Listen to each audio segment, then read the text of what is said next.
தொண்டர்கள் அப்படின்றது வந்து இன்னும் ஒரு ரசிகர்களுடைய மனநிலையில தான் இருக்காங்க. அது காரணம் என்னன்னா, கட்சி ஆரம்பிச்சு 2 வருஷம் தான் ஆகுது.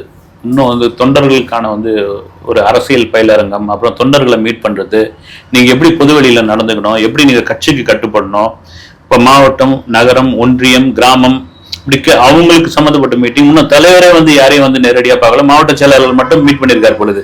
அதுக்கு இன்னும் காலங்கள்லாம் இருக்குது. நீங்க இன்னும் வந்து அவங்க வந்து தொண்டர் மனநிலைக்கு வரல.